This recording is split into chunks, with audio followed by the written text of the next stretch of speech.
Welcome to A1R Psychic Radio here on Moonstruck TV, all the way from the Gold Coast here in Australia. And I wish I could say it was gold at the moment.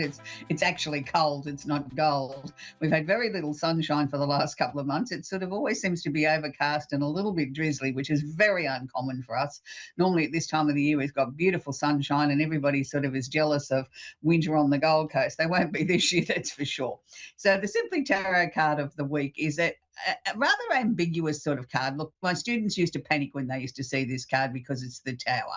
Yes, the Tower does have some nasty sort of meanings, but it also has some positive ones as well.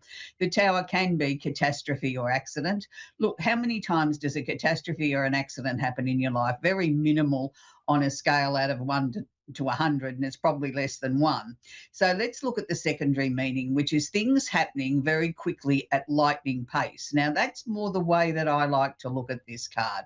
That when I see this card, I think yippee doodle dandy, things are going to move, things are going to break up, things are changing. You know, this is the breakthrough that I've been waiting for. And that's how I like to look at the Tower card. I look at it as almost like the planet Uranus. You know, something's coming in, shaking things up very, very quickly. Be very careful what you wish for, because you might just get it here with the Tower, but it's moving things along. If you feel like you've been in a rut and this card comes out in a reading, this is the most positive card you could have in that situation, because it says it's moving things along.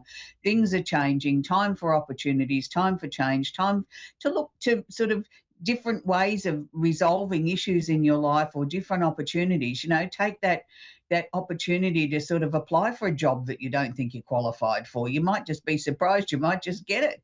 You know, you may be the person they're looking for. So look at the Tower card in a very, very positive way. So we're moving on to the astrology section of the show. Happy birthday to all the Cancers, and happy birthday to our producer, who's 21 again. And I'm not going to share his age. And he says he's only 11. So that's great that, you know, he's got the mind and the creativity of 11-year-old, and he's not going to grow any older. And that's marvellous. I applaud him for that. So happy birthday to all the other Cancers around the world. It's a very important time. There's lots of Cancer birthdays happening at the moment. Lots and lots of famous people were born under this sign, and it's a really creative sort of sign. Don't underestimate the Cancer sign thinking they're soft and gentle and they're a pushover. They're certainly not that. Yes, they can be soft and gentle, but they're certainly not a pushover, because they are a crab, and crabs have hard shells. So, you know, you've got to remember sometimes they can be a bit hot-headed. They can be very determined. They might seem as if they're walking sideways to go forward, but let me assure you, they're always going forward, even though they might be sort of tricking us and sort of going sideways, and we think, oh, they've lost the plot. No, actually, they're more determined than ever when they're doing that. So it's a really interesting sign, because it can be very maternal and very loving and very caring, but at the same time, it can be very determined and sometimes a little bit on the selfish side. And we all need to bring some of that into our lives every now and then. I think sometimes we've got to put ourselves first and to hell with everybody else, because if we don't look after us, then how can we look after someone else or be the best that we can be for someone else if we've fallen short in our own expectations and the things that we need to achieve? So I said last week on the show I'd talk about Mercury retrograde when it got a bit closer. Well, it's got closer. It's here. It's here until the 23rd of July, or July 23. So Mercury retrograde is not the time to send that important parcel, card, present, whatever, through the mail, unless you absolutely have to. It's the planet of communication. Now, when we talk about a Mercury retrograde, it doesn't mean the whole world stops and the whole world stops communicating. What it means is people, number one, don't have their listening ears on. So, yeah, I'm listening, but they're not. They don't sort of follow directions or instructions very easily, even though they've read it, and they might have read it 3 times. They still didn't absorb it.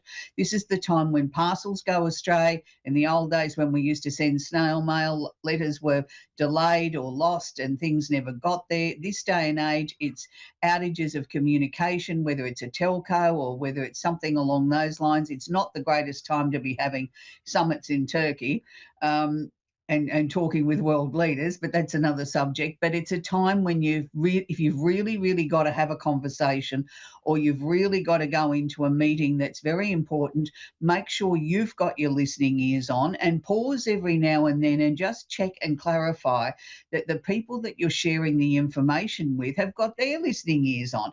Ask them to quickly recap on what's been said, or you quickly recap on what's been said, and you'll see the aha moments going off in their eyes. So it's really, really important. As I said, July 23, it's in Cancer. So this doesn't necessarily mean that the conversations are soft and fluffy. This means that they can be conversations relating to family, they can be very intense, and they can be very emotional too, because don't forget the Cancer energy is emotion.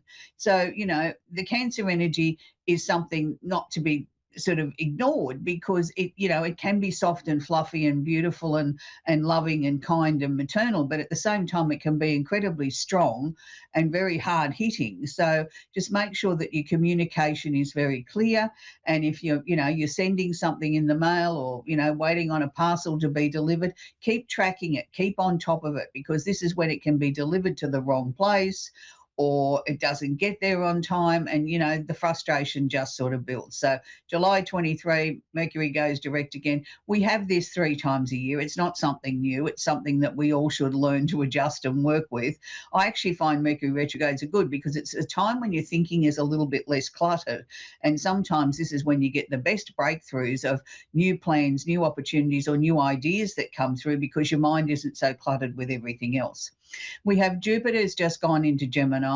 Now, Jupiter in Gemini means that it's going to be there for 12 months. Now, it is affecting the air signs, which is Gemini, Libra, and Aquarius, but the opposite sign of Sagittarius. Now, what does Jupiter bring? Jupiter's the planet of expansion, opportunity, and luck. Now, that doesn't necessarily mean we're all going to win the lottery. That'd be lovely, but that's not going to happen. But it means that you can create lucky opportunities. You can create breakthroughs. You can create something out of nothing.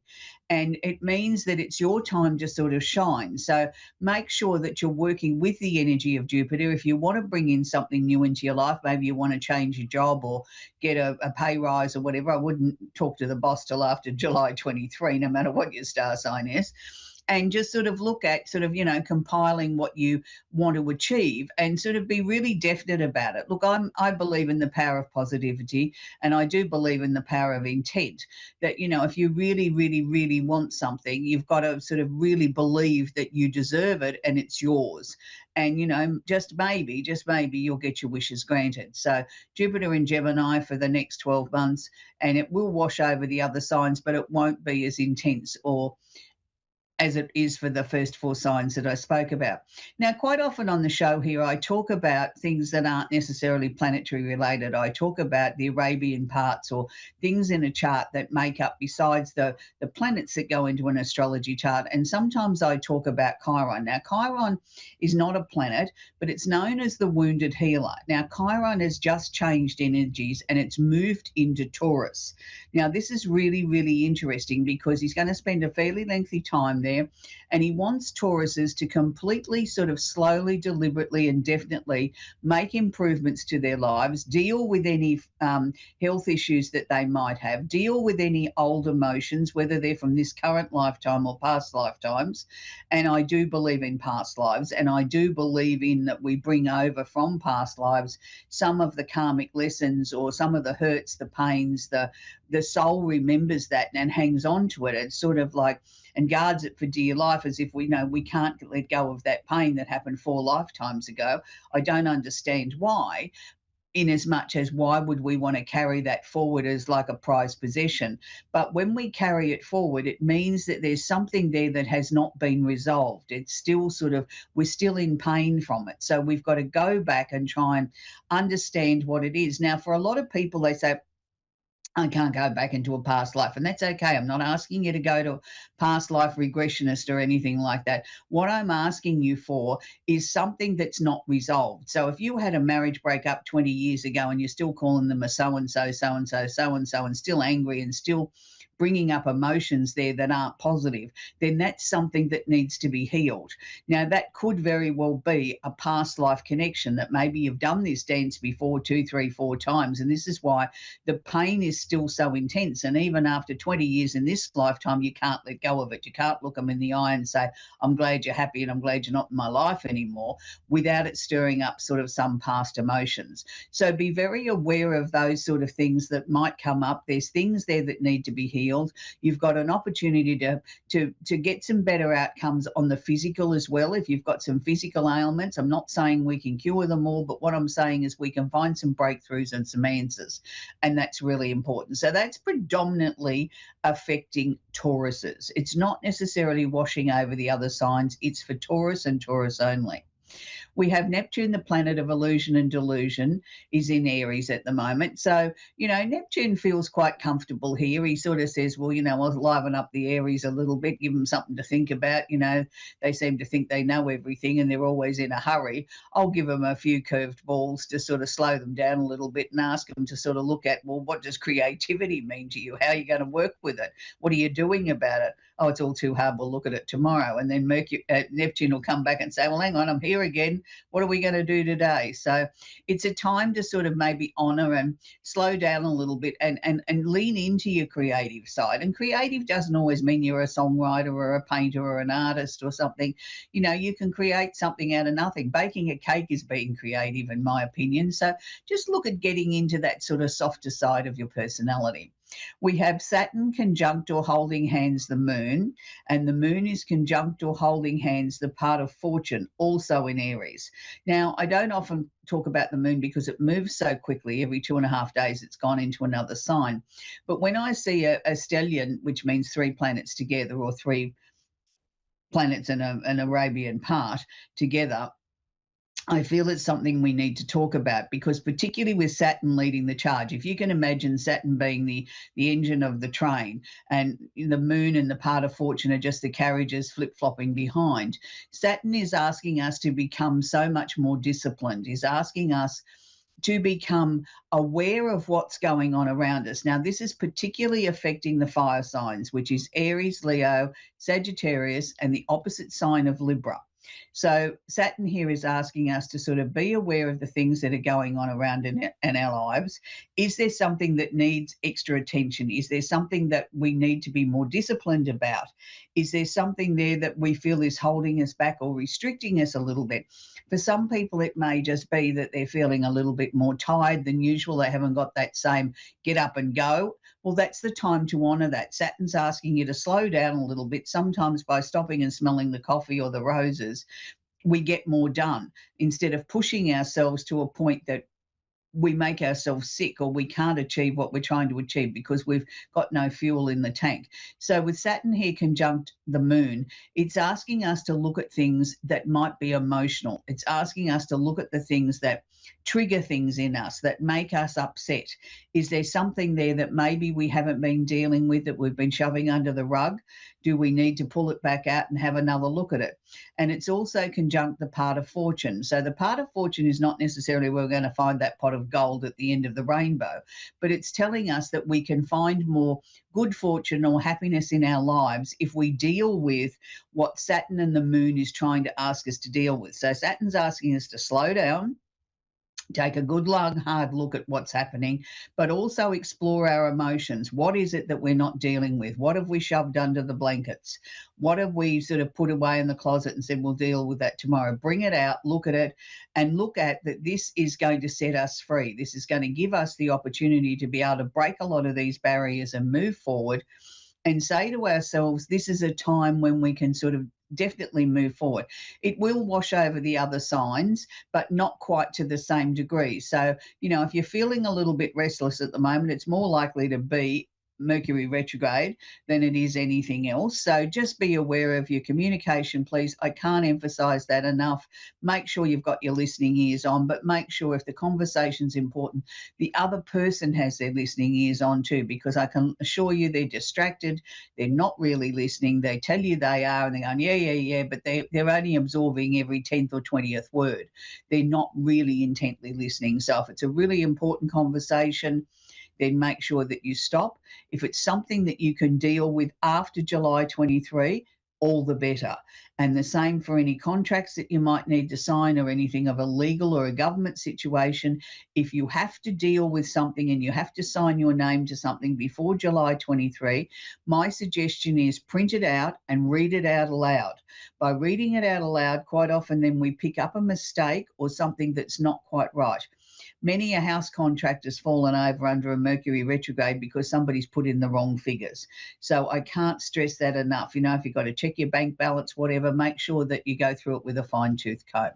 Anyway, we're going to take our first caller, which is Adrian in Stillwater in Oklahoma. Are you there, Adrian? Hello, Adrian. Well, it doesn't look like Adrian's there at the moment. We'll wait for Adrian to chime in. And from Stillwater in Oklahoma, that sounds really nice, doesn't it? Stillwater in Oklahoma sounds like a place I'd like to visit. So, for those of you that are new to the show, we have lots of shows here on A1R Psychic Radio over the next few days. Lots of different psychics, lots of different healers. So there's a show there for everybody. So it's about here on the show, we get a very limited time to work with the people that phone into the show. So we can only do what we can do in a couple of minutes. It's not a full-blown reading. It's a little taste. It's a little sample of what we do.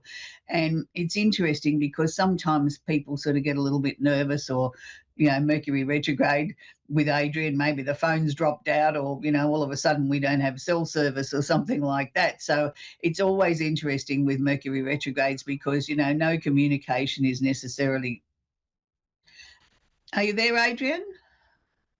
I'm here. Thank you. Okay, sweetie, what's your question, darling? Mainly about my career for the following year. I had to take a year off to be with my son.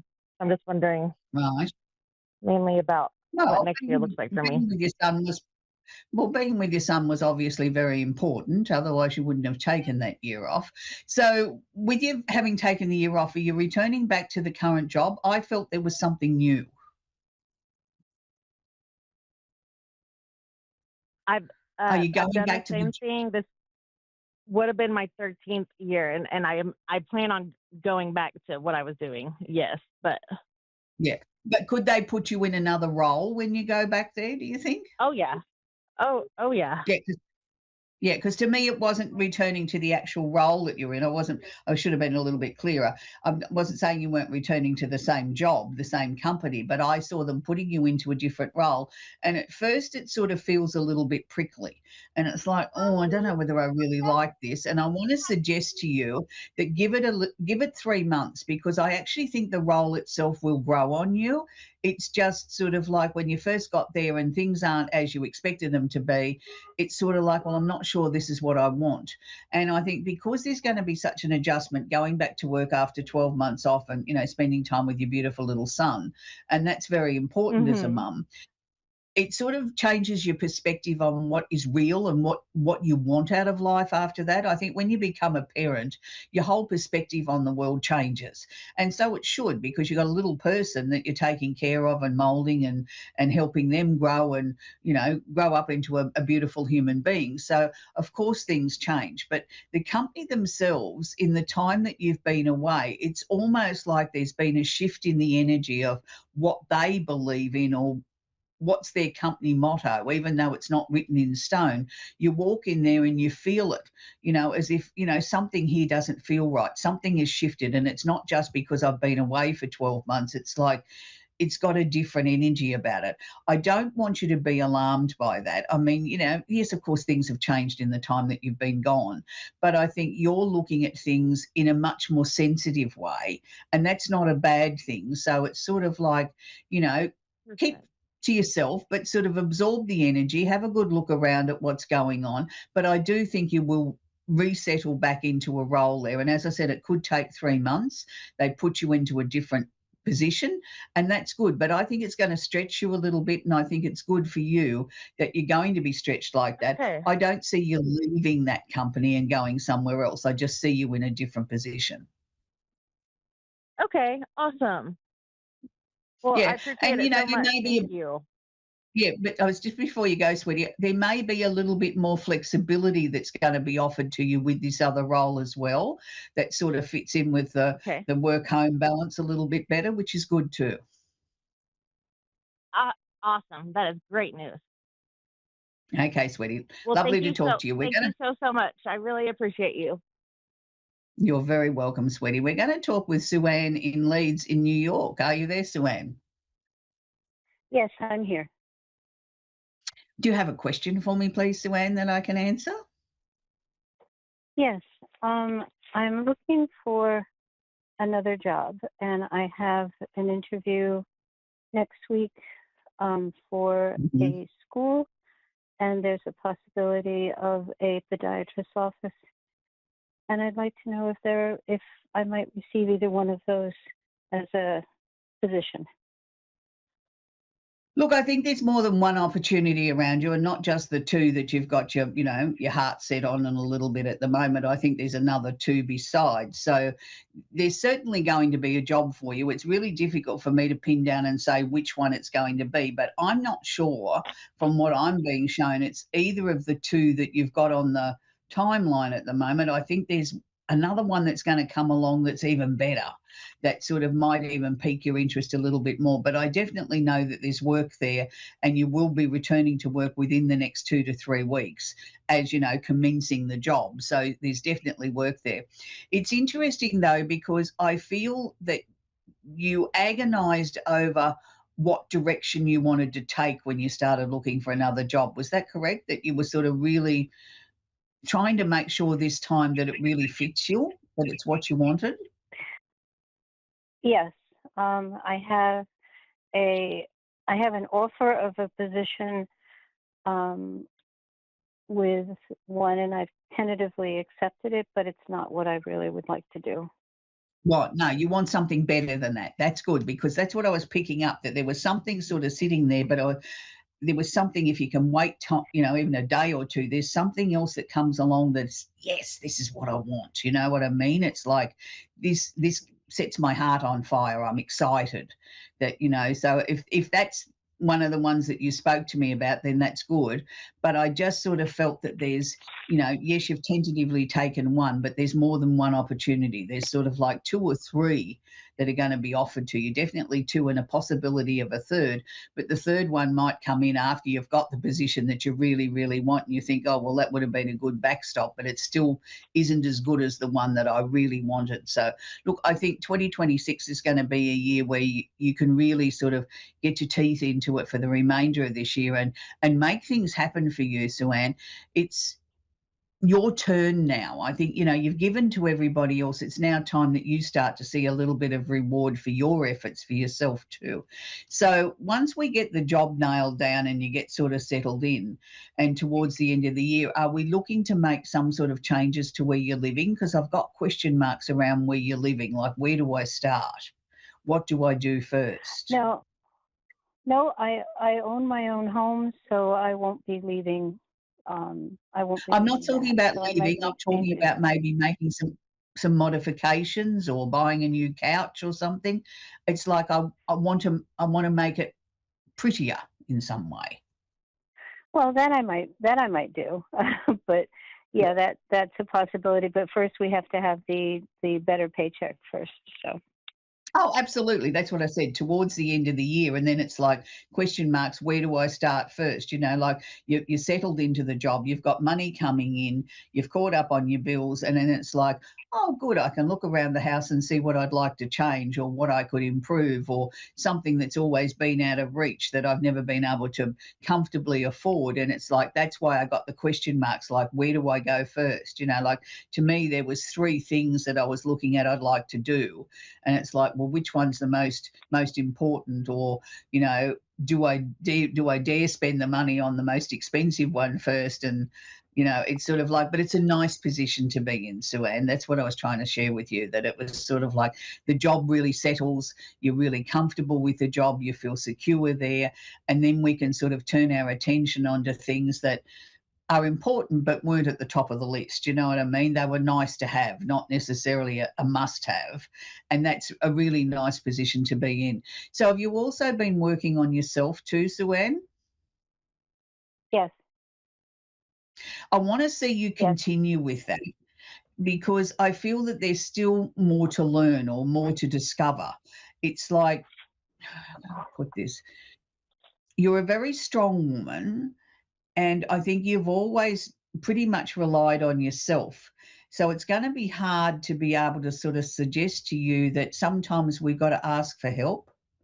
That's not in your nature. That's not in your DNA. But that's part of working on yourself. I'm not saying that you've got to become one of those females that can't do anything for themselves or can't make a decision. But what I'm saying is sometimes it's okay to delegate or ask for help. Like we're organising a picnic. I don't have to do it all. Somebody else can do, bring a Right. basket as well. And, that's a big Yep. learning curve for you. And it's like I want you to practice with small things first and then sort of work your way up, because this is also part of the learning or the the discovery of where you're going. You can't just sort of sidestep that one. You've got very strong intuition. You do know when you like somebody or you don't like them immediately. I don't want you to ever ignore that. Like everybody else might like Mary and you instantly didn't like her, then there's some reason she's not good for you. So, don't second Right. guess yourself on those sort of things. You can still be pleasant and polite, but you don't have to make her a lifelong friend and prove yourself right that she wasn't right for you, she couldn't be trusted, or whatever the case may be. So as we head into Right. 2027, you're going to sort of like glide into the new year thinking, gee, I look back at 2026 and I think the first half wasn't exactly as I wanted it, but gee, the second half really sort of caught up. And, I'm really going into 2027 quite excited, but not running around blowing your own trumpet. You're just doing it in a quiet sort of way that unless you shared something with somebody, they wouldn't really know how excited you are or how pleased you are with the changes that have happened. So that's good. So just keep up the good work, Sue-Ann. That's where we've got to leave Sue-Ann. We've come to the end of the show. If you're a regular viewer, you'll know that each week I feature a song, and it usually relates to somebody that we've been speaking with. This week's different because I was little bit selfish here. Here in Australia, we've got what's known as the State of Origin, which is a football match. It's not quite as big as your big match over there, because we have a grand final too, but it's not as big as the football over there. But this is a big deal here in Australia because it pits state against state, and the rules are it's where you play your first game of rugby league. Disregarding which state you were born in, it's where you first play your first game. Now, for those of us that don't play, it's the Super Bowl. That's what I was trying to think of, the NFL. And ours is, we have a grand final later in the year in September, but this is our lead up to that, if you want to look at it that way. So if you don't play football, then it's the state that you were born in or the state that you first watched or barracked for your team. So for me, even though I'm in Queensland, I was born in New South Wales, so I'm a New South Wales supporter, Blues through and through all the way. In our household, when my children were alive, it was a divided camp because one was born in each state. So I want to leave you with one of the most iconic songs here in Australia that we relate with the rugby league here in Australia, and it's the late Tina Turner, and the song is "What You See Is What You Get," and she made it very, very popular. She changed the way that we looked at football in this country. Women and children started going, and it became a big family event. So we always think of Tina Turner at this time of the year, and what you see is what you get. So until next week, enjoy the State of Origin, and yes, you can stream it overseas. It's a good, hard-hitting game. We don't pull any punches here. The boys like to have a bit of a dust up every now and then and have a bit of bargy and push and shove. So go the Blues until next week. Bye for now.